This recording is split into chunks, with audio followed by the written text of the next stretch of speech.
Have you ever dreamed of living abroad, of just picking up your life and moving somewhere different? On today's podcast, we have two guests who did just that, and they didn't just dip their toe in the water, they dove into the deep end. They reinvented their lives in a new country, having only traveled there once for a few days. So stay with us as we hear why they did this, what the process was like, and what their life is like today in Portugal. Wheels up! We're gonna be two hearts running wild.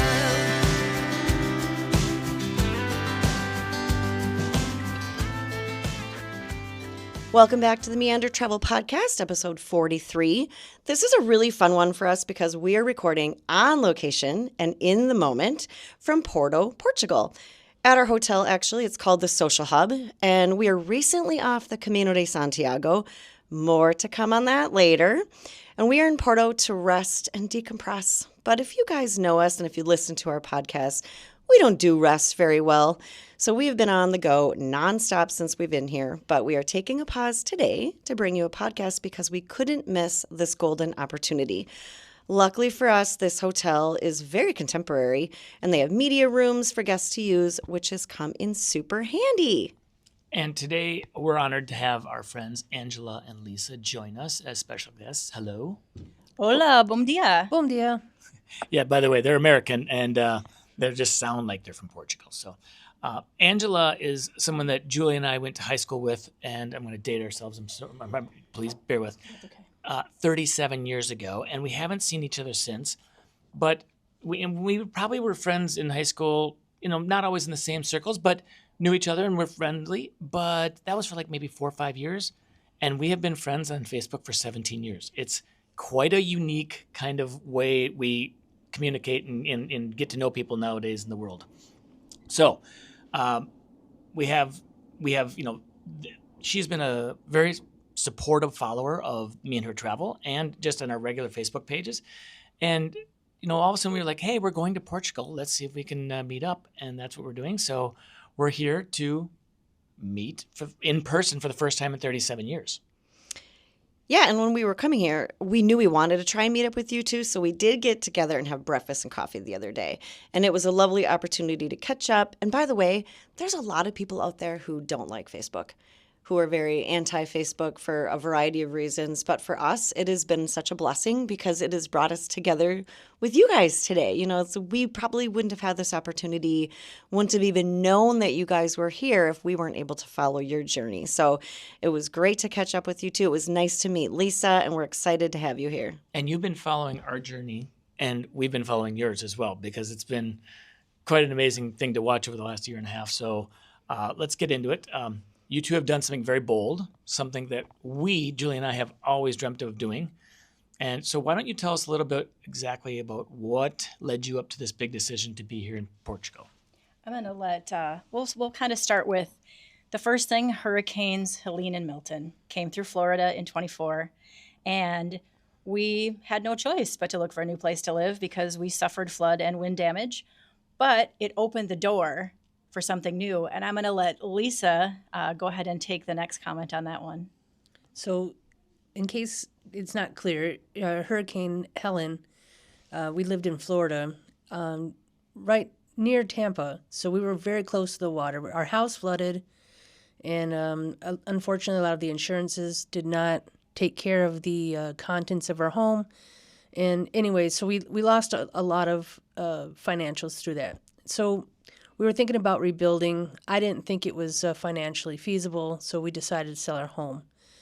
So while we were living in a hotel waiting for FEMA and a lot of decisions to be made, whether we could rebuild, sell, or whatnot, the presidency in November took place, and Trump won the election, and I woke up. My wife told me that he had won, and I said, that's it. We're selling the house for sure. We're getting the heck out of here. And I said, we're gonna fly over to Porto, Portugal, and take a look and see what's going on over there. So at that point, before the election and before the hurricane, did you have any thoughts that like, hey, let's move abroad? Yes, I have been planning with my wife, of course, about retirement in the future. We had looked at several different countries like Costa Rica, but also I'm the type of person, I was in the military in the 90s, and I was stationed in Europe. And so I had several friends here in Europe. And so I've always kind of monitored the situation here and was looking for the future.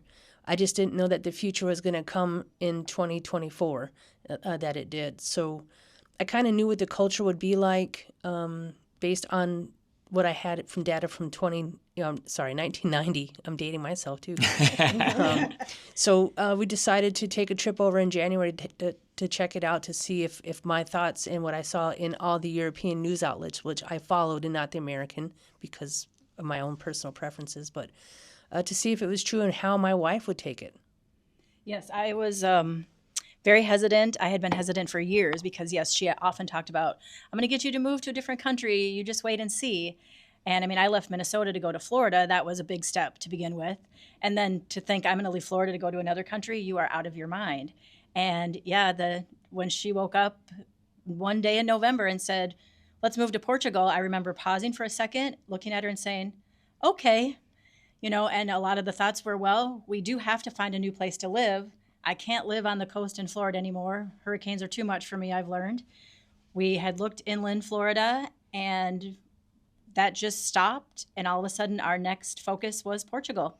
So with all kinds of questions that I didn't even know how to ask, the research began.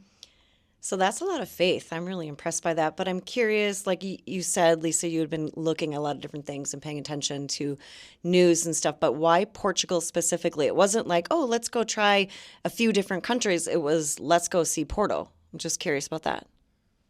The first thing that comes to mind, if you even just take a basic Google search and look for the top 10 safest countries in the world, Portugal will pop up.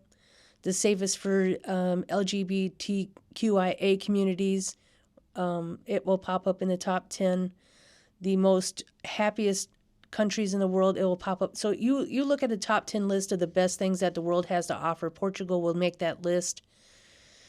It's also a very diverse, inclusionary country. They also don't. So, like, if you have a rich neighborhood, you'll often find it's mixed with also people who might not have as much financial stabilities. So they're a very socialist country. And healthcare is also very, very well done here. So that was important to me as I'm aging, becoming more mature. And not to mention, I think that because I've been looking for years for Julie and I, many, many years, and Portugal's always popped up there. But it's also because it's one of the, and the locals here probably hate this, but it's one of the easiest to get, access to moving abroad to. I mean, there's a lot of hoops you have to jump through for a lot of countries. Portugal has some of the least amount of hoops. You're absolutely right. It is one of the easiest if you want to look for European countries. Like, there's no way we could make it to Britain or Scotland. There's no way we could have gained entry. So Porto also, on top of all that, it was the easiest one for us to get into as far as the paperwork, which is, immigration is not easy for anybody, regardless of what you think.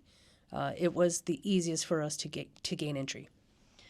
Okay, so let's get into the nitty-gritty, because I'm sure that the main thing that most people want to know about is, what did all of this entail? What kind of those hoops that we just spoke about, what kind of hoops did you have to jump through? What documentation was needed? How long did this process take? Walk us through all of this. The very first thing that I heard about in this process is Lisa said, well, I'm applying for our NIF. And of course, I had... What's a NIF? Exactly. I don't know what you're talking about. And Lisa, how did you learn about the NIF? The TikTok lady? I still don't know what a NIF is yet. And we've already been getting ready for this podcast for the last 2 days. And I'm I saw this, I'm NIF, I don't know what a NIF is. Your NIF is your tax ID number.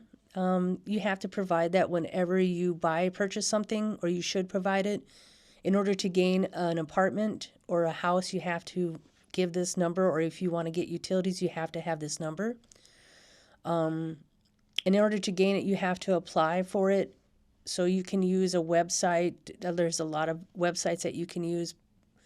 Unfortunately, before we hired the website that we use for the lawyers, the residency lawyers, I used another website and just applied for it, and it cost us, for the both of us, $150 each, I think it was. And then they applied for it in the Porto agencies, and they issued it through the government.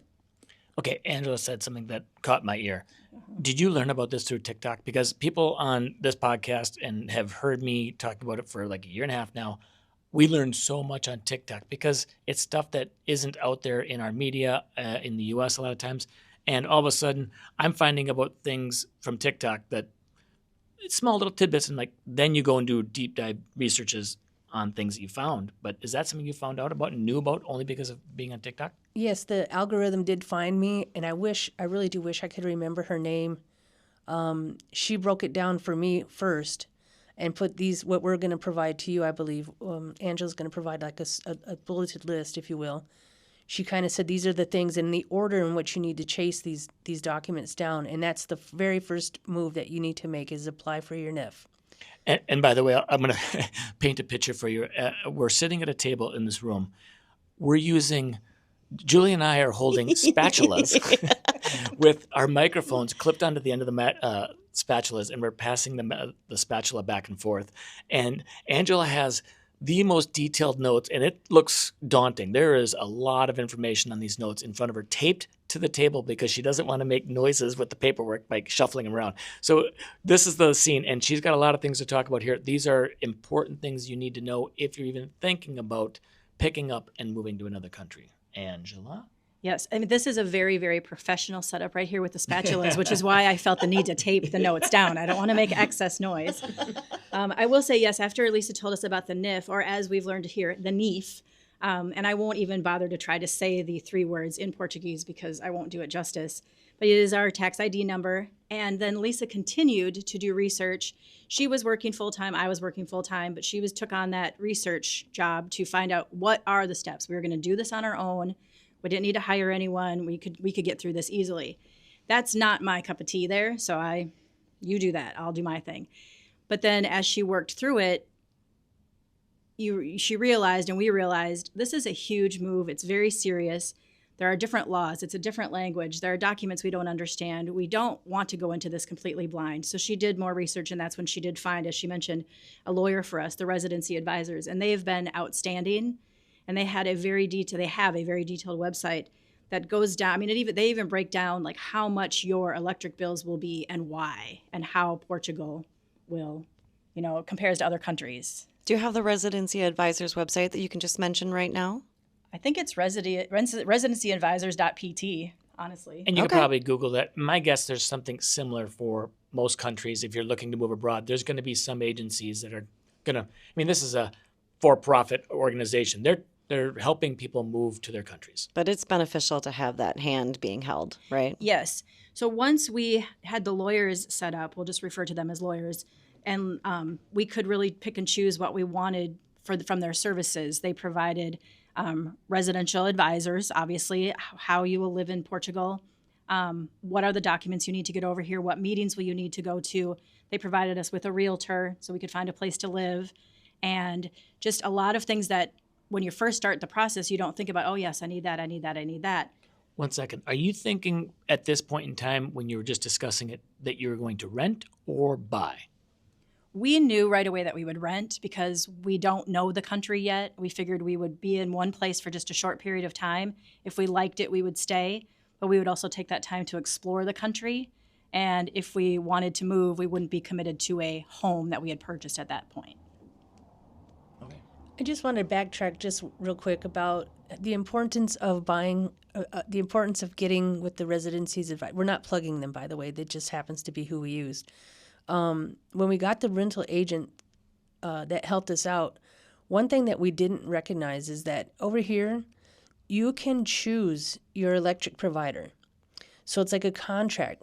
So they compete for your business, which means... Wait a minute. I thought in America we were the home of the free and you could do what you want. Wait a minute. Yeah. We have one company and you have to use your electrical from that company. Exactly. That's not the same here. No, not at all. So our electric company that we use competes with, I think, 6 different ones in our district alone. And so therefore the electric prices are kept down.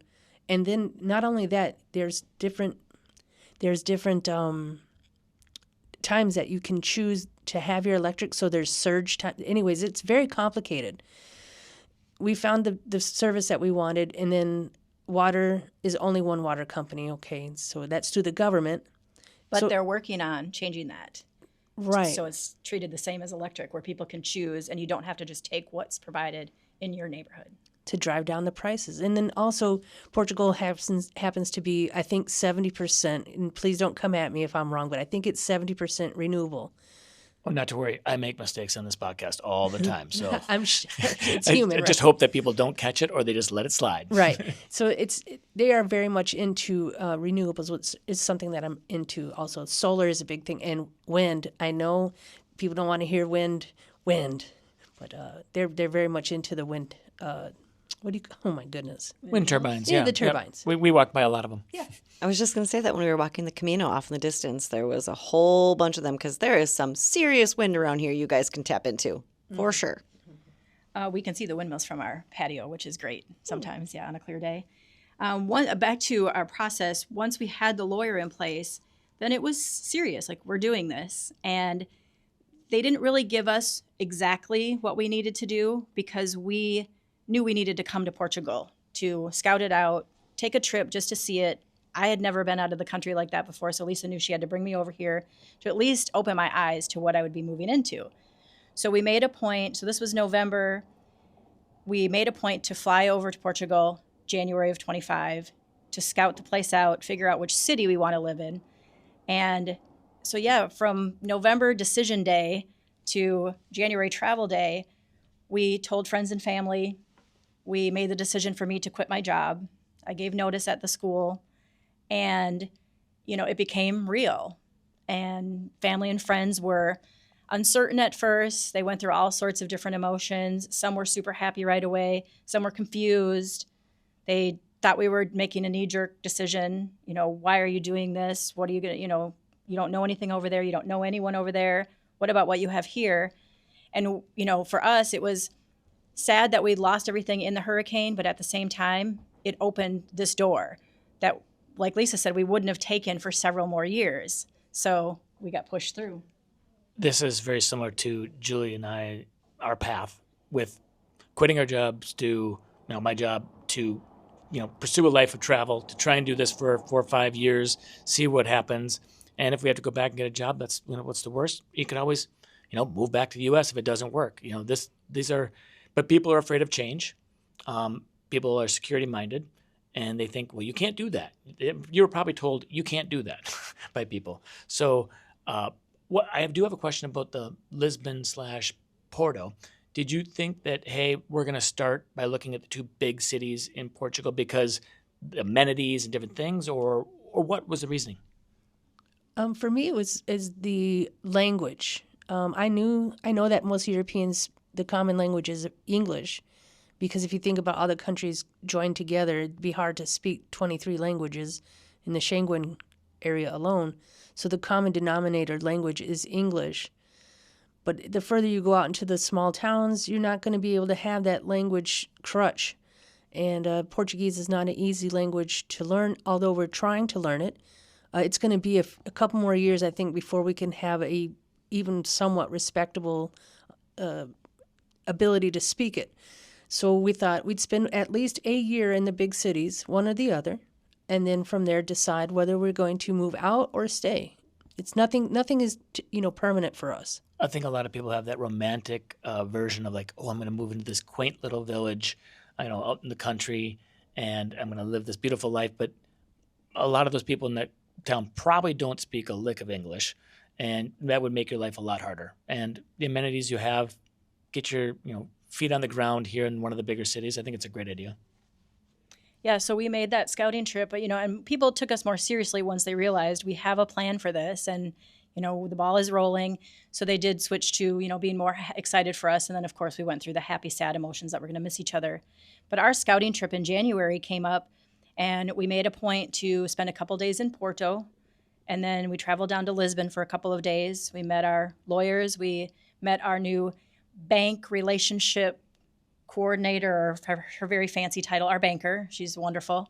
And we toured both Porto and Lisbon, and then we went back halfway up through Portugal to the city of Coimbra, checked that out a little bit, and then back to Porto.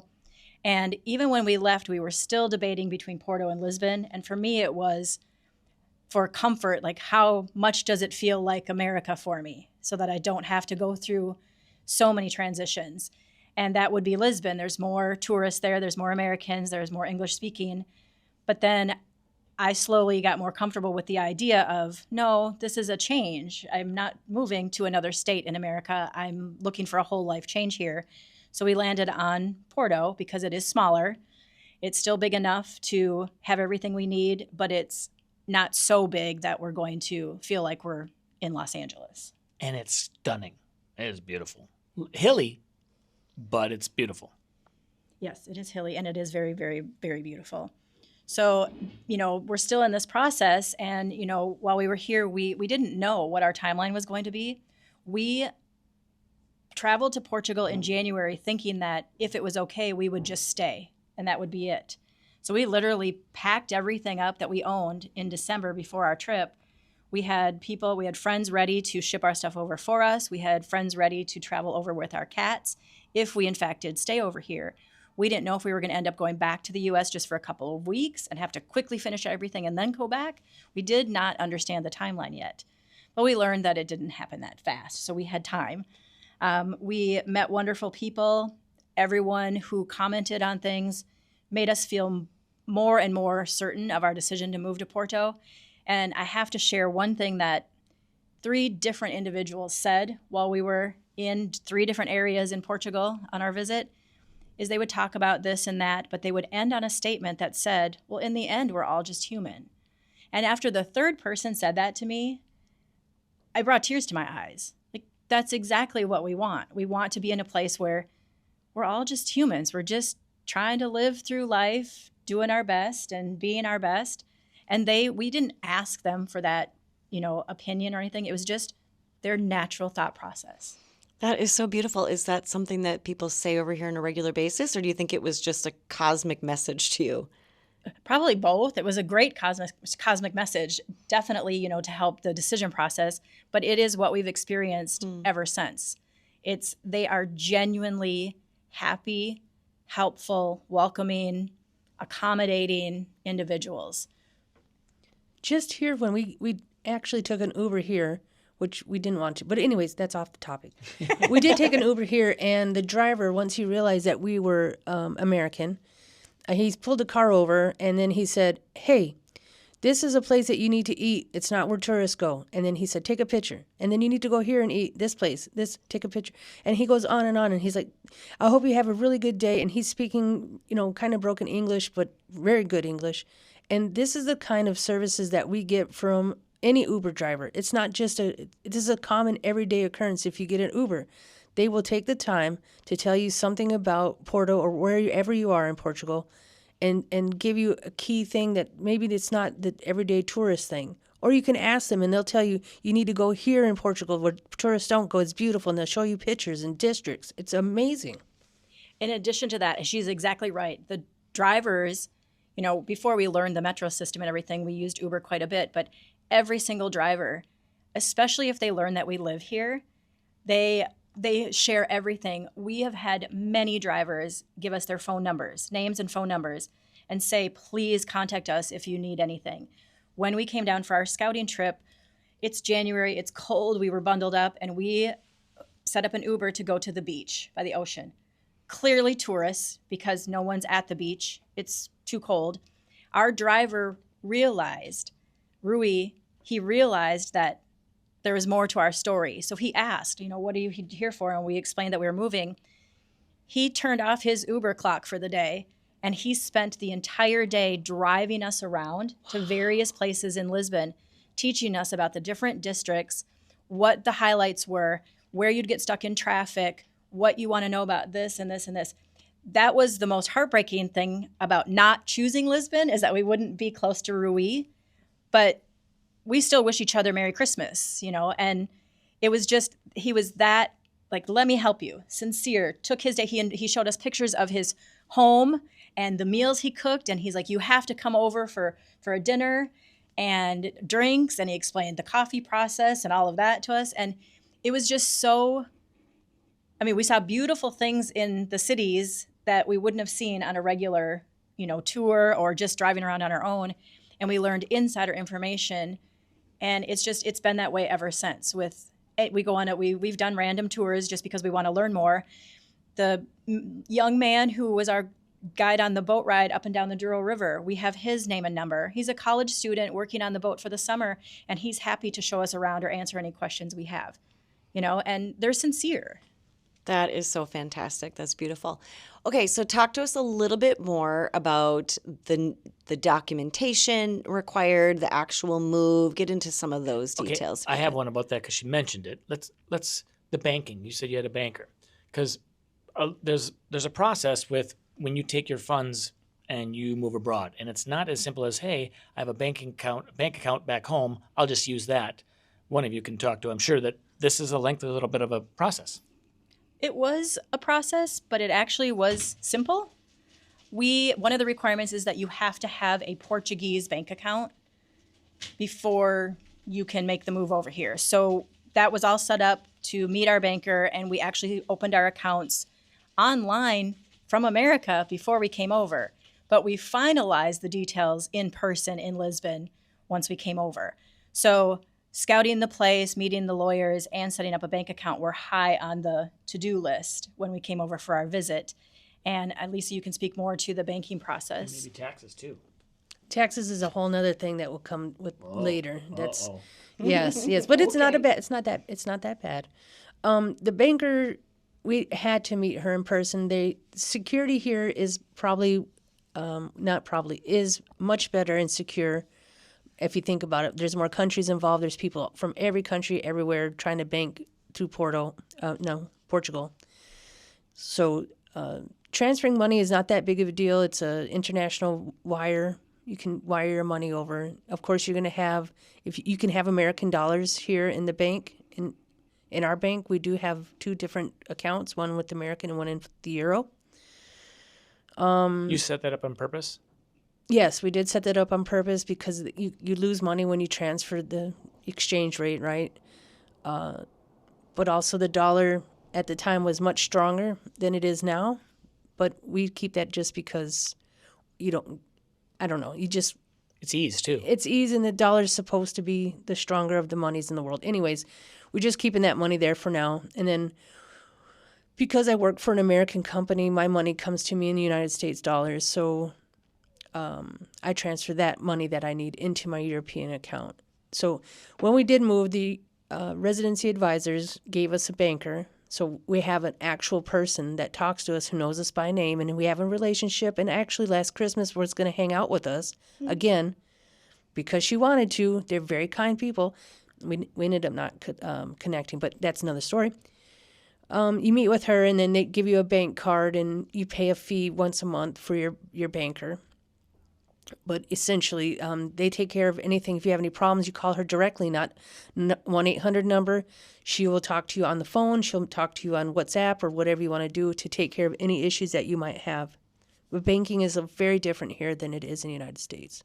It's simple, too. It's everything. We have a bank app on our phone, and you literally type in someone's IBAN number, which is like their account number, and you pay over your phone, sign up for a class, you end up with a code number, you open your bank app, and you enter that and the amount. Our phone, electric, water, all you do is on your bill, there's a reference number, you type in the reference number, and it all just automatically goes straight from your bank account.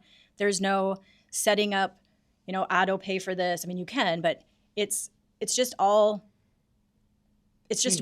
very seamless, yes. And it's very secure. Like if we're doing this all on our phone app or on your computer, if you turn away from your banking stuff for just 1 second, it logs you out. You need to re-log back in, and it's your face and it's a code, but it's still very simple. And we were able to, like I said, set it up from the U.S., meet the banker here, finalize it. But then going back to the U.S., we were still able to transfer money and deal with her from the U.S. So it was fairly simple to take care of. Okay, so you've got your ID number. You've got your monetary situation set up. You have now looked at a couple different cities and you've decided on Porto. Now, how do you go about finding where you're living? So we're back in the U.S. at this point with a to-do list from the lawyers. And one of them is, yes, you have to prove that you have a place to live for 1 year.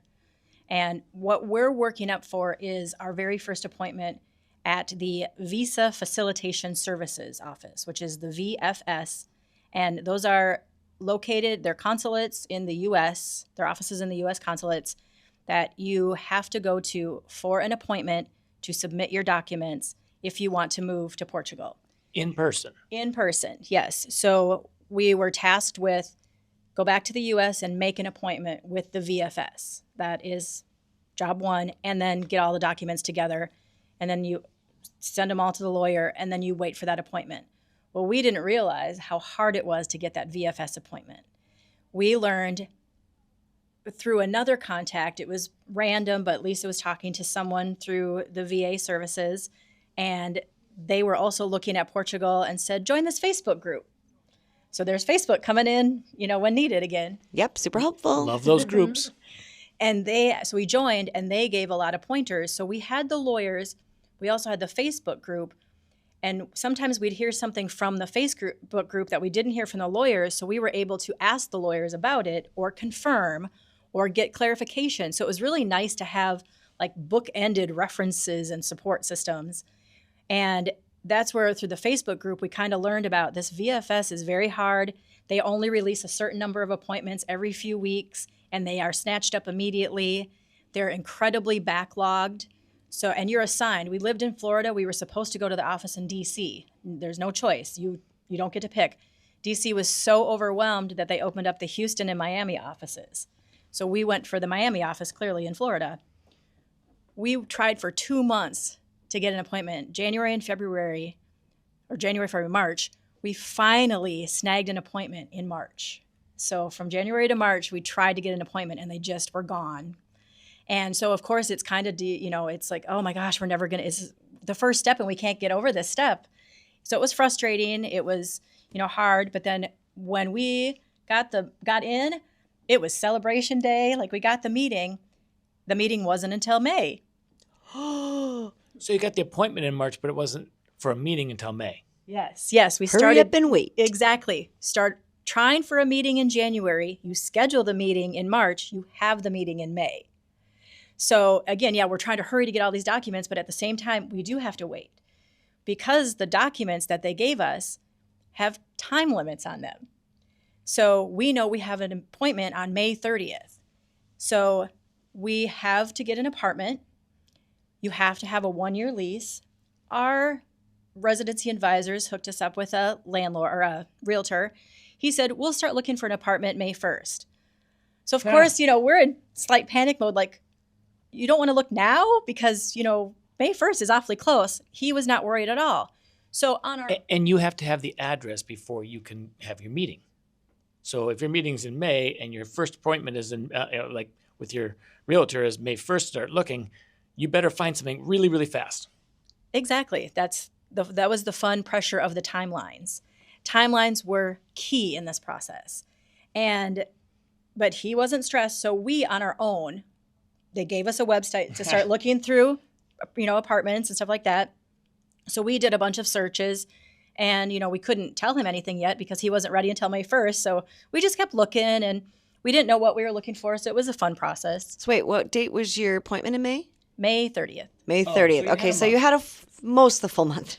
It still at that time was not enough time for me. It's like, no, I want to do this now, but he was good. So in the meantime, we went through and we got all of the other documents. Some of it very basic, very general. It's a list of 11 items. You need your passport, extra passport photos. We had to write a personal statement explaining to the Portuguese government why we want to move to Portugal. And they don't want to hear because you have good food and the architecture is pretty. They want a much deeper statement. What are you going to bring to Portugal? And I hate to say it, but I don't remember what mine said. At this point, that's all been blocked out of memory. I have it saved on the computer. I could read it, but I don't remember what I said. You had to have proof of your financial means. You have to have a contract for a job for a year.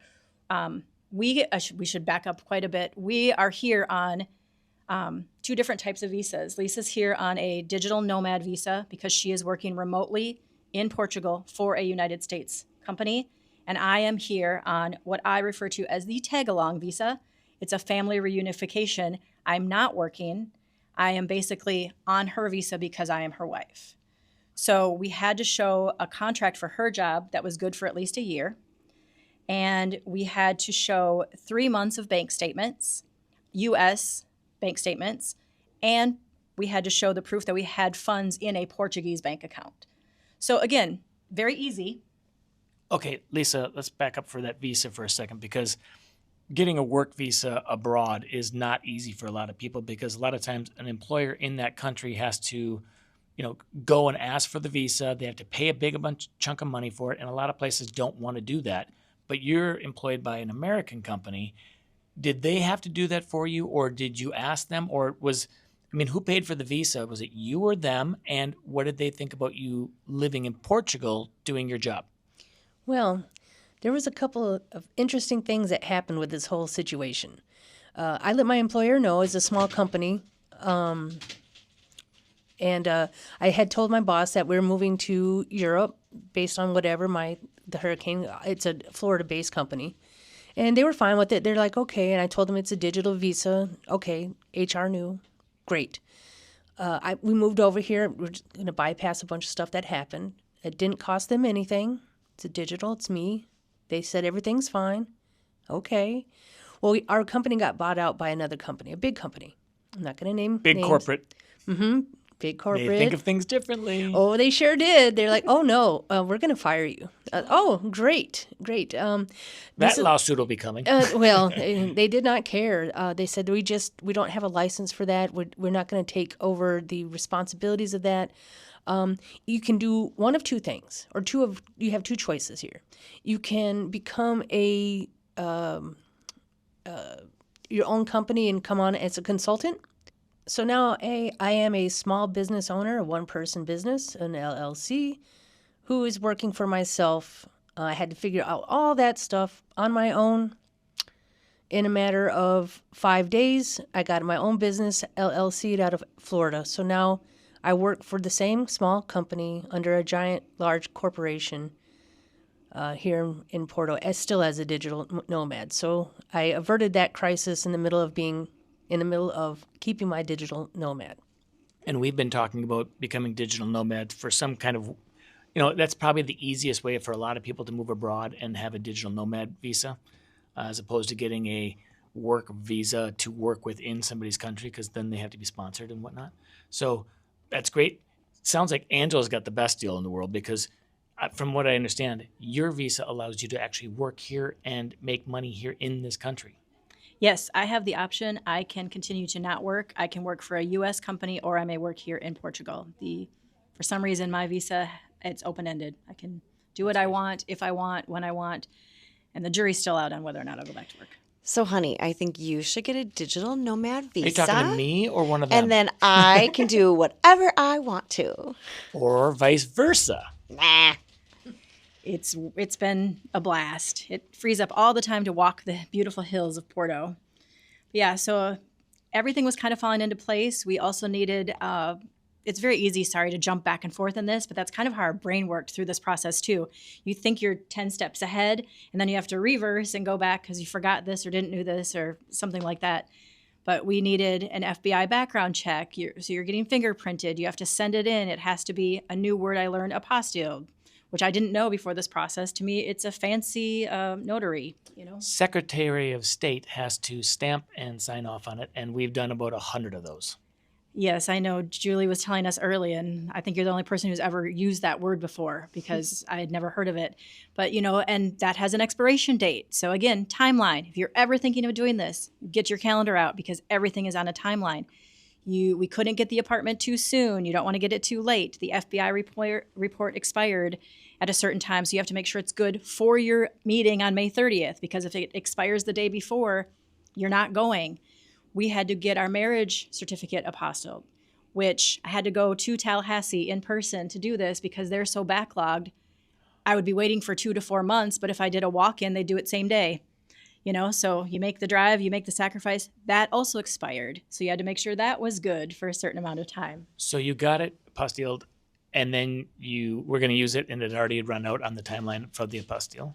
No, we were like we planned it all out, so it was great that nothing expired before it was needed. But you're working on so many different expiration dates. Everything didn't have the same time frame, so you had to juggle it and make sure you didn't get something too late or too soon because it all had to be good on May 30th.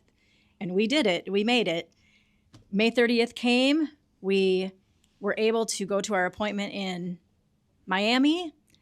It was super simple for something that is a very serious, in my opinion, it could possibly determine the next steps of your future, even though they only collect the documents and just send them to Portugal. It was very simple. The people working there were joking with us, dancing around in the lobby. We sat in the waiting room. They took our stuff, went and checked it on their own, came back to us when it was time to pay the fee, and off we went. So we enjoyed some great Miami food and the sun and went back home. And then it was hurry up and wait again. Right? Exactly. Just to go back on the Miami trip to the VFS, 2 things. You cannot bring a check or money or check or cash to that appointment. There's a fee when you turn in your stuff. And when you turn in your stuff, you're not getting anything back. So including the folder you brought, it's all gone. You have to go to like a supermarket and find out what that day's rate is. You have to get it for exactly what that cost is for that day. They don't accept any other payment. And that changes daily because of The currency exchange rates. rate, correct. Also, because I've had this feeling because I applied for my Italian citizenship, and I had probably, 60 documents, and a lot of them were certified, and you have to send the whole packet. And how scary and daunting was it to say, here's my packet, because I've put so much time and effort over like 4 or 5 years to get this all prepared for the same amount of time frame, so it's all can be turned in right now. If you lose this, or the mail loses it, or anybody loses this thing, you're starting at square one. Yes, that was very stressful. If 2 copies were required, we had 3. So we did things that were not necessary. Now, some of them we didn't do extra because the fees were too high, and we're not just going to throw the money around. I don't think we had to we did not give our passports up at that point, luckily. But all of this was building up, so we could leave. And now we wait. Like you said, hurry up and wait. The timeline was supposed to be 2 months to get an approval. So we applied for a temporary resident visa is what that meeting was for. Within 2 months, we should have had an approval, but we didn't know. So we decided we're staying in Florida for 2 more months, and we're moving in July. Because at this point, we have an apartment we're paying for in Porto. We don't have a home in Florida. We're staying with friends. We wanted to go home. So even without an approval, we left end of July and headed to Porto. And keep in mind now, the hurricane had already displaced us. So we've been in a hotel for 9 months at this time, in a single room with 2 cats. Okay? Stir crazy. Now, I love my wife. She loves me. And if you want to test a marriage, that's one way to do it. And then staying with friends as well. Yes, we actually, after our time ran out in the hotel, I will say that we paid for the first month and a half of the hotel out of pocket. And then FEMA luckily did step in and cover the remainder of the hotel. Otherwise, we would have been out sooner. But we ended up staying in a friend's little guest house on their property, which was about a 300 square foot, 1-room little guest house. Again, 2 of us with 2 cats. It was beautiful and a beautiful view and very calm, but we wanted to go home, So after that May 30th appointment, it was time to get whatever else we needed to finished, sell the cars because we weren't bringing them. We had to figure out how to get our phones work permanently over here to keep a U.S. number and get a Portuguese number. And we also had to take care of our cats. Does that mean you have 2 phones, or is it one number that you use here in Portugal? We have 1 phone with 2 numbers. We have a U.S. number and a Portuguese number. We have 2 SIM cards that we operate off of. One SIM card works for us in Portugal for calls and data. The other one enables us to use the U.S. number to call back home without switching back and forth. And when we travel back to the U.S., it's one quick switch on our phone, and now it's working on U.S. terms.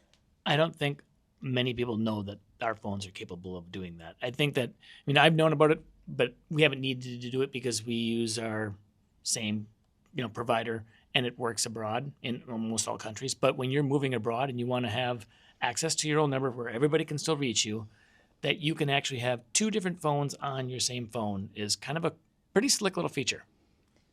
And it's necessary, too, because we have to keep the U.S. number for certain things, and we need a Portuguese number for other things. So just an information that I wasn't aware of. There's a company called Tello. Again, not plugging them, but is something that we use. If you own your phone, I can only speak about Apple. I don't know about the other phones. That's okay. They don't count. Okay, that's fine by me. Fine. I'm kidding.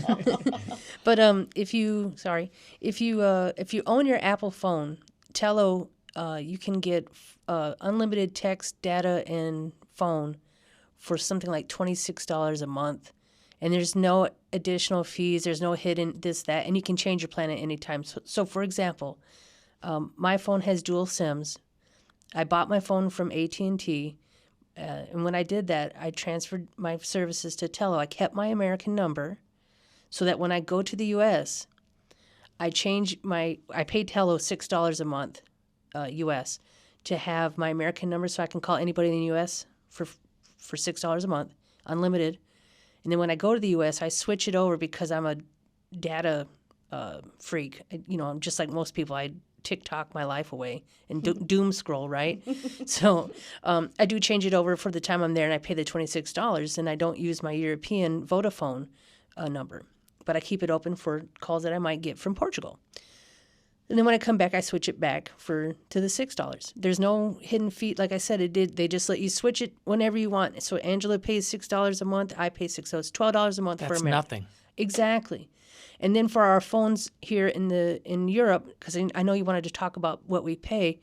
So we pay for her and I's full access to unlimited data here in Europe and phone. Plus, we have to roll it up into our TV. So for our internet and for cable, there's 120 channels of cable. And the highest rate of data we can have for internet for both of us combined is 80 euros. Excuse me, 80 euros a month.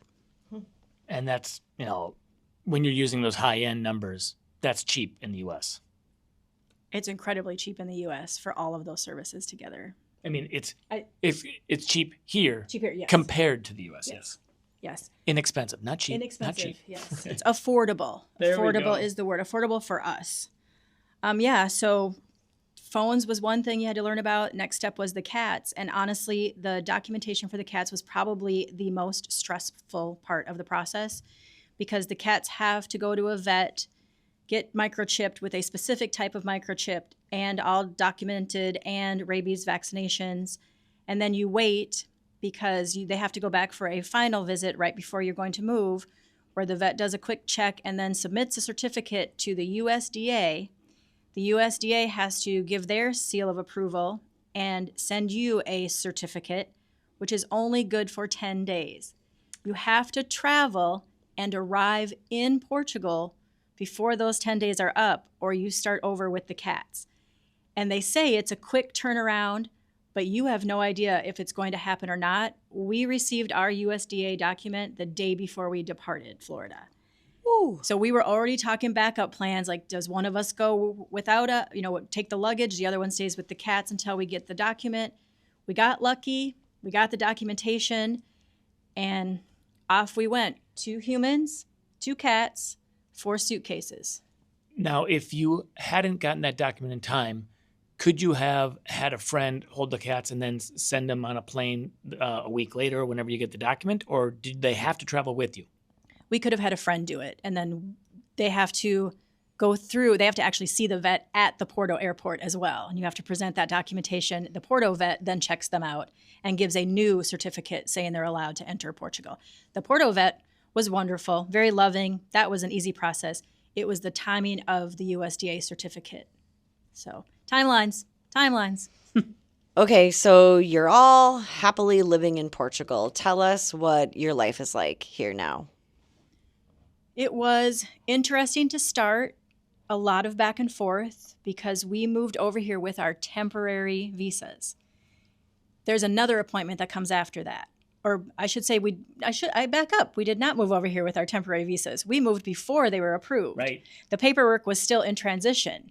You had submitted. Yes, we was submitted. So we moved over.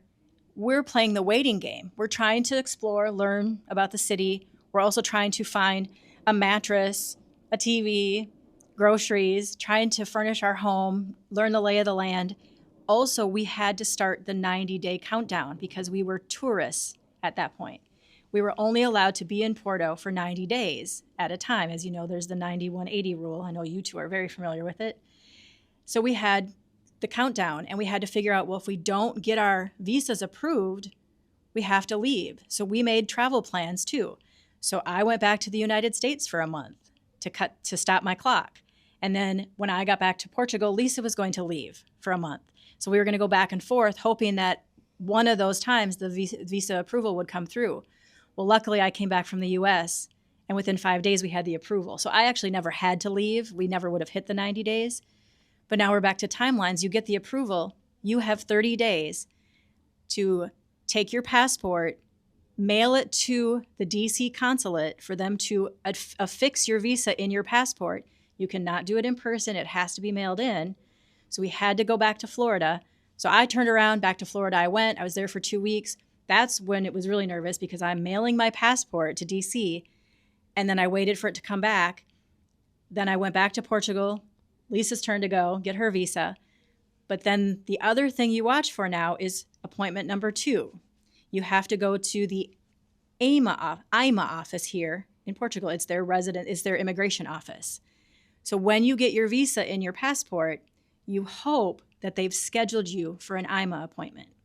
Because if they don't schedule you, you could be looking at months to a year to get an appointment scheduled, and then you have to wait. My visa came back with an IMA appointment scheduled for September of this year. So I have not gone yet. Oh my goodness. Wow. So then Lisa goes back, gets her visa. She does not have an appointment scheduled. So here's where actually Lisa got the lucky part, because our lawyer reached out to the IMA offices and was able to schedule for Lisa for February. So Lisa's already had her appointment and has been approved and now has her 2-year resident card.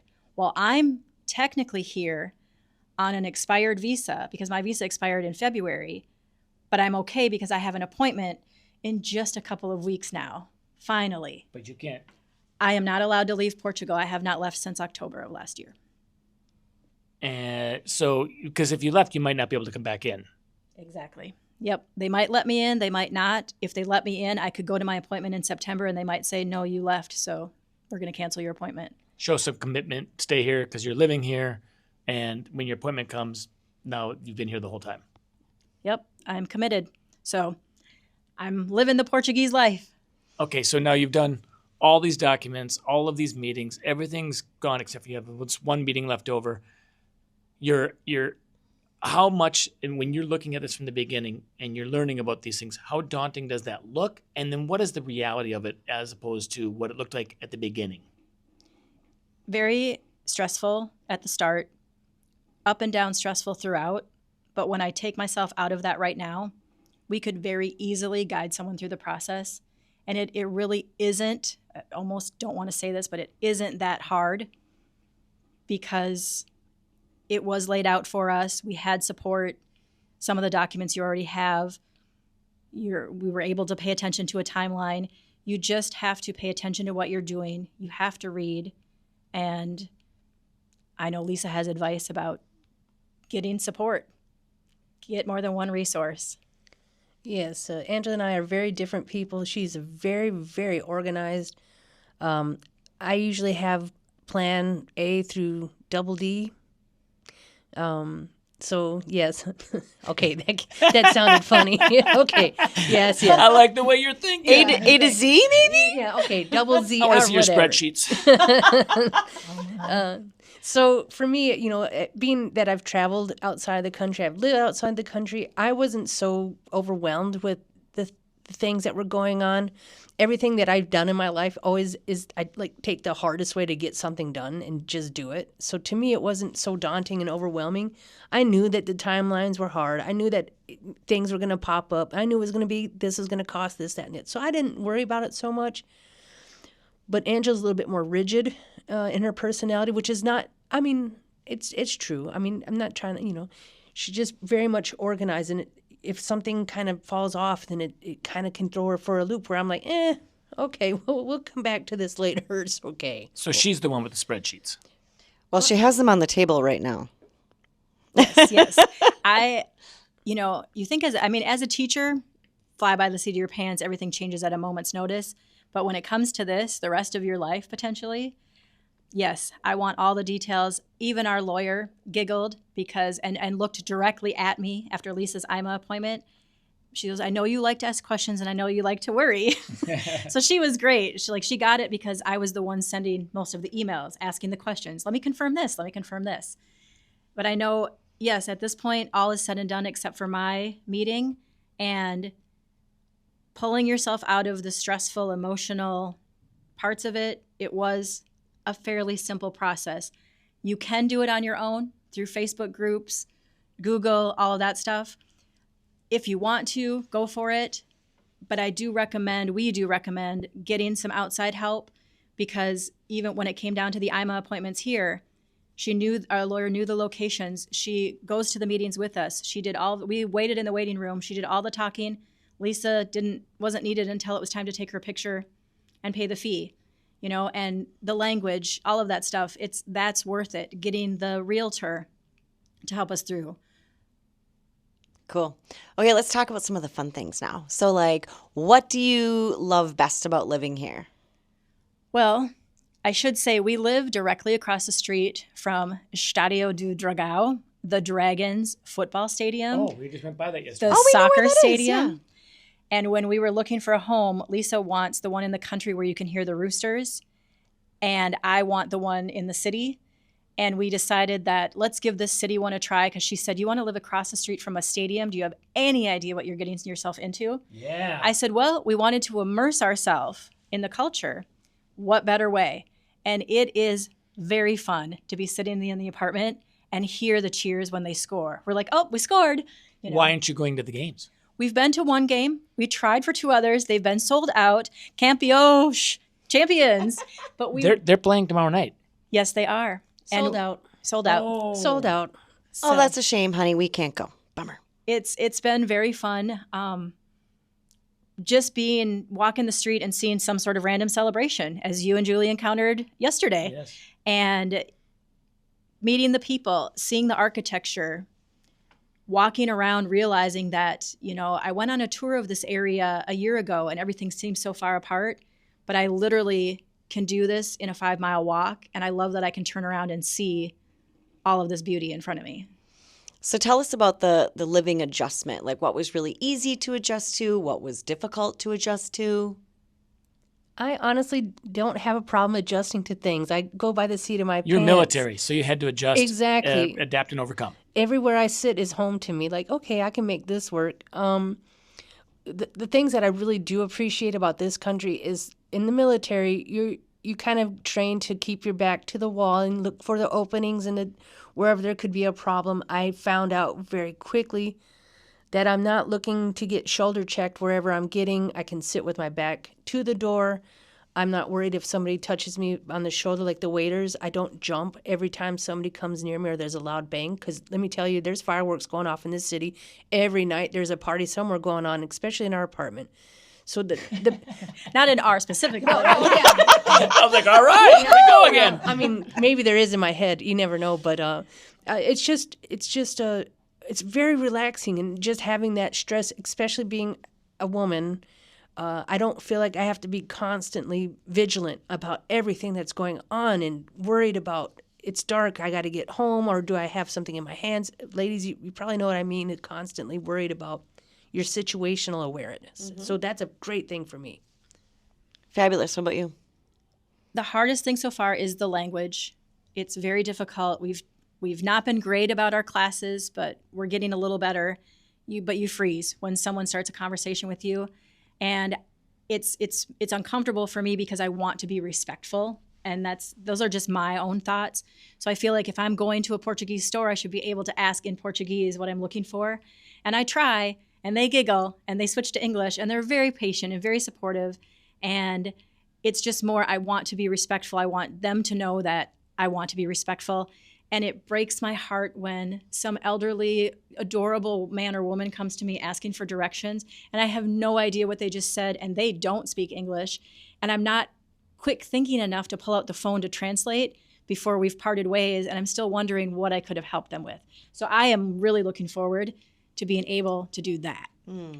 I think there's also a difference, too, where you guys live versus where we are at in the city. And if Julie and I go into a store and we butcher trying to say something in Portuguese and they just immediately go to English, whereas you're living in a neighborhood and you're going to a store that there's no tourists, they're just people living, and you try to speak Portuguese, they're like, hey, they're making an effort, they're trying, they probably give you a little grace, a little bit of time to try and figure it out, and if not, maybe a little giggle and then go to English. But it's different than the waiter that has to deal with 10,000 tourists every year, and every language is different, and then they all just settle back on English to be able to answer the questions. I will say I had a really fun experience at the pet store the other day because I went over and it's often the same woman who's there when I'm buying food, and I buy a lot of food. And I passed her, she was on the phone, we both said, hola. But then she came to me while I was looking for food and she said, Angela. I was like, you know me? And then she tried to say a little bit in English, and we finished out in broken English, broken Portuguese. But it was so cool. It's really a fabulous feeling to be known and to feel known. And I'm just curious about friendships. Like, have you made friends? How do you make friends? Where do you make friends? We've started to. We met a woman at the hardware store who introduced us to a WhatsApp group.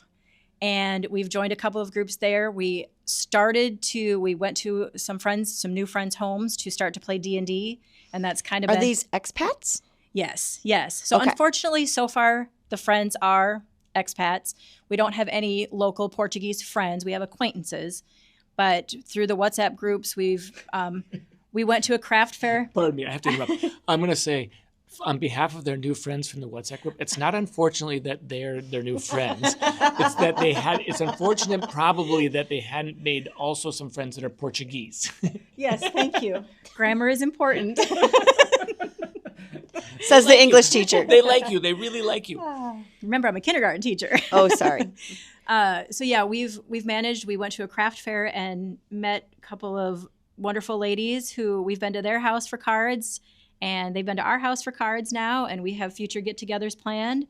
And I wandered into a craft store yesterday and met the owners of the craft store, also from America.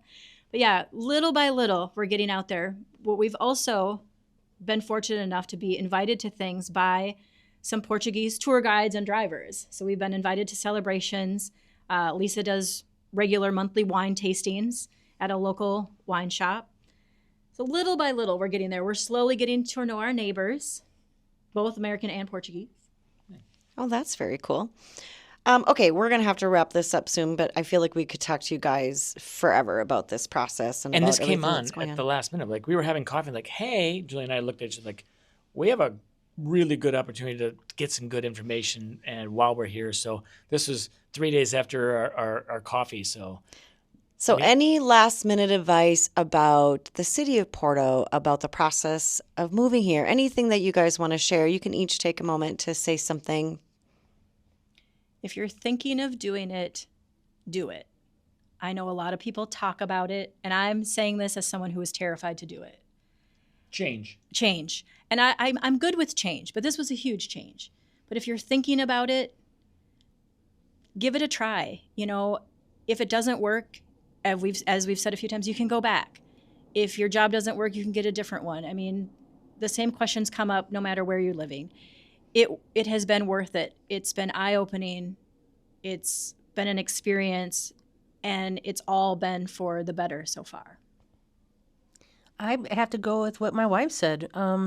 She was terrified, and her very first impression of Portugal was not very good. I don't know what she expected, and I think that's why we chose to go in January to begin with. It's the coldest, wettest month of the year here. And, it kind of looked, there's a whole history. You have to come over and visit and find out for yourself. I don't want to give you any more information than that, but she was not happy for the first 3 to 5 days. And I thought, well, we're making a mistake. I made a mistake. But by the time we left, she had turned her mind around 180 degrees. So make the leap, and the universe will open up itself to you. You know, you only make a mistake when you don't make a change, to me. So, Ooh, I like that. yeah. By the way, we came to Porto, like high expectations, and we walked around that first day. We're like, meh. We were not impressed. We were kind of like, wow, maybe we just don't get it. You know, we didn't understand where we were, where you're walking around. Porto's big, but it's surprisingly small.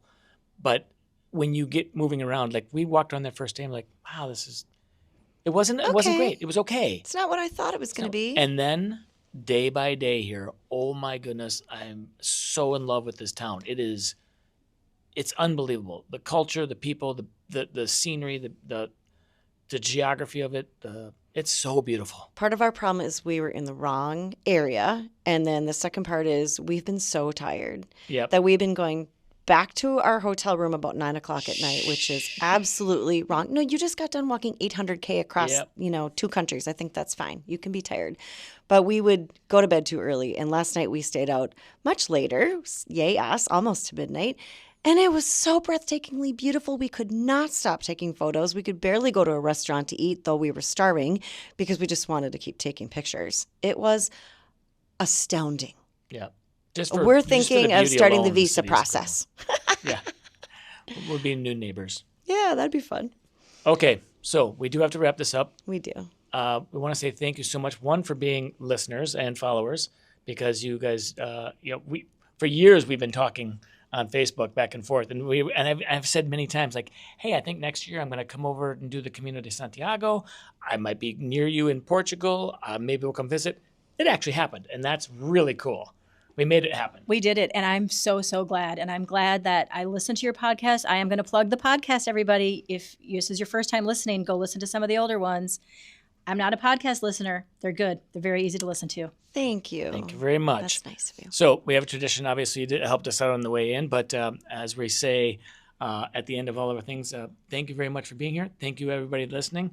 Please go and follow us on the socials. Leave comments. Please leave a comment, whether you like it, dislike it, anything, just so that we know that you're out there. Also, it helps us boost, more listenership onto other places. So thank you for that. And until next time, Wheels up.